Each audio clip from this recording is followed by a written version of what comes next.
Hello students.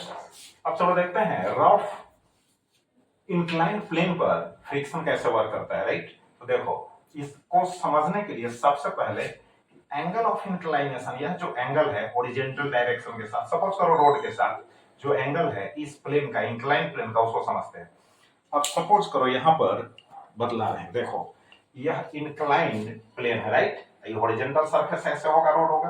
अब इस पर इसको हम रखते हैं, प्लेस करते हैं इस ब्लॉक को। तो ये कंप्लीट रेस्ट में है। जब कंप्लीट रेस्ट में होगा तो फ्रिक्शन इज इक्वल टू क्या होगा, जीरो होगा यहाँ भी। अब थोड़ा सा इस एंगल को बढ़ाते हैं। देखो, जब एंगल को हम थोड़ा सा इंक्लाइनेशन को बढ़ाते हैं तो एक ऐसा केस आएगा, लिमिटिंग केस आएगा। मतलब स्टैटिक फ्रिक्शन का मैक्सिमम वैल्यू को जब वो प्राप्त करेगा, उसको लिमिटिंग केस कहेंगे।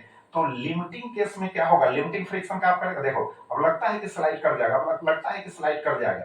तो यह जो एंगल है, जिस एंगल पर एक प्लेन है, कि इस प्लेन पर यह बॉडी रखा हुआ है, तो लगता है कि यह स्लाइड कर जाएगा। तो इस एंगल को हम कहेंगे एंगल ऑफ रिपोज। बात समझ गए, angle of repose. Slide actually कर नहीं रहा है, लेकिन स्लाइड करने की पोजीशन में हो गया है, तो इस एंगल को कहेंगे हम एंगल ऑफ रिपोज। तो सपोज करो यह जो एंगल है, एंगल ऑफ रिपोज है।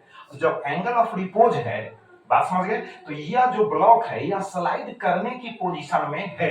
तो अब देखो, इसका जो मास एम है, इसका वेट वर्टिकली डाउनवर्ड, यह एंगल पहले भी बतला चुके हैं, थीटा होगा। तो ये जो mg का कंपोनेंट होगा mg cos थीटा, ऐसे डाउनवर्ड जो हो जाएगा mg sin थीटा। तो फ्रिक्शन किधर प्रोड्यूस होगा, बैकवर्ड में, अपोजिट डायरेक्शन में। तो ये हो गया फ्रिक्शन, राइट। तो अभी स्लाइड नहीं कर रहा है, लेकिन स्लाइड करने की पोजीशन में है। तो इस केस में जो फ्रिक्शन होगा म्यू एन के इक्वल होगा।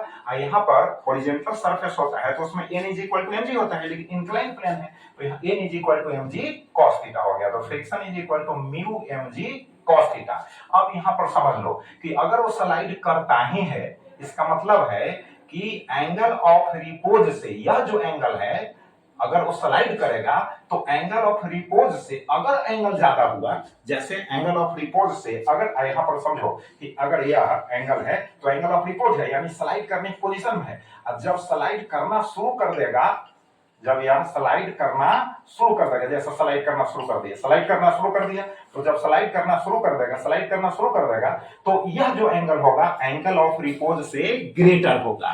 तो उस केस में क्या होगा समझ लो, तो mg sin थीटा जो होगा वह ग्रेटर देन हो जाएगा फ्रिक्शन। तो mg sin theta is greater than होगा फ्रिक्शन, तब यह स्लाइड करना शुरू कर देगा। अब देखो, अब न्यूटन सेकंड लॉ अप्लाई कर दोगे तो यहां हो जाएगा mg sin theta minus friction is equal to mass into A होता है। जनरल जो फॉर्म होता है फोर्स का, वो बदला चुके हैं। जनरल जो फॉर्म होता है फोर्स का वो मास इनटू एक्सेलरेशन के इक्वल होता है। तो इस इक्वेशन के द्वारा हम एक्सेलरेशन फाइंड आउट कर सकते हैं। mg sin theta minus f, f is equal to यहां बदला चुके हैं म्यू mg cos थीटा। बात समझ गए, होल डिवाइडेड बाई हो गया एम। तो एक फॉर्मूला भी मिल गया इंक्लाइन प्लेन के लिए। थैंक यू वेरी मच, इसको रिवाइज करो।